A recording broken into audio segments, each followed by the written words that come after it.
সাজিস কত কোটি টাকা কামাইছে, হাসনাত আব্দুল্লাহ 250 কোটি টাকা কামাইছে, যে ধরে না কেন? তাদের ভিতরে নেগোসিয়েশন আছে। 2 দিন পর পর হাসনাত আব্দুল্লাহ সেনা প্রধানকে বাস দিয়ে পোস্ট করতো, সেনা প্রধানকে চাপে রাখতো, এমনি তো না, যাতে গোয়েন্দা সংস্থা ডিস্টার্ব না করে। হ্যাঁ, একটা টাস্ক ফোর্স গঠন করছে বিভিন্ন গোয়েন্দা সংস্থার সদস্যদেরকে নিয়ে আমাদের বিরুদ্ধে ইনভেস্টিগেশন করার জন্য।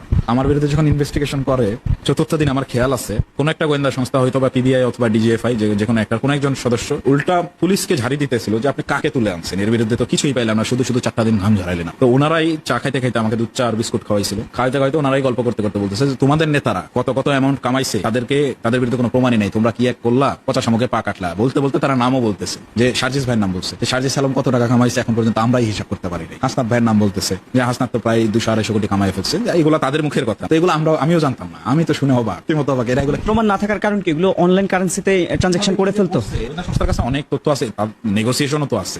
এখন নেগোসিয়েশন না হলে গোয়েন্দা সংস্থা জানে সাজিস কত কোটি টাকা কামাইছে, হাসনাত আব্দুল্লাহ 250 কোটি টাকা কামাইছে, যে ধরে না কেন? তাদের ভিতরে নেগোসিয়েশন আছে। 2 দিন পর পর হাসনাত আব্দুল্লাহ সেনা প্রধানকে বাস দিয়ে পোস্ট করতো, সেনা প্রধানকে চাপে রাখতো, এমনি তো না, যাতে গোয়েন্দা সংস্থা ডিস্টার্ব না করে। হ্যাঁ, ডিস্টার্ব না করে, এগুলো তো বোঝাই যায়। আবার দর্শক, আপনারা শুনতে পেলেন যে হাসনাত আব্দুল্লাহ 250 কোটি টাকা কামাই করেছে, সেটা গোয়েন্দা সংস্থার ভাষণ। তার সামনে যে গোয়েন্দা সংস্থা আলাপ করেছিল, সেখানে এটা পরিষ্কার হয় যে হাসনাত আব্দুল্লাহ 250 কোটি টাকা কামিয়েছে, কিন্তু টাকা কোথায়? এখন আপনারা আমাকে প্রশ্ন করতে পারেন বা জাহান আলম অপুকে প্রশ্ন করতে পারেন যে ট্রানজেকশন কোথায়?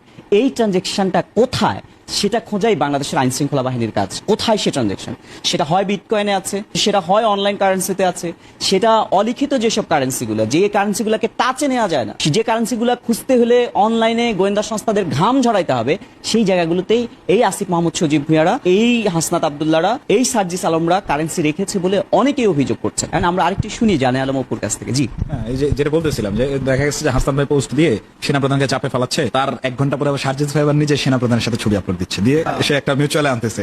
সে জায়গায় দেখা যাচ্ছে সেনাপ্রধানের সাথে কথা বলছে, হাসনাত ভাইও থামাইছে, যে তুই থাম, আমি দেখতেছি, থামাইতেছি, বিষয়টা নিউট্রাল করতেছি। তারা এরকম করছে। আর মানে সেনাপ্রধানকে যতটা উত্তেজিত করেছে, তার পেছনে কারণ ছিল নিজেদের অপরাধগুলো ঢাকা। অনেকটা তো হইতেই পারে। এটা সেনাপ্রধান তো আমার চোখে দেখা 5 আগস্ট উনি অনেক ভালো ভূমিকা রাখছেন না?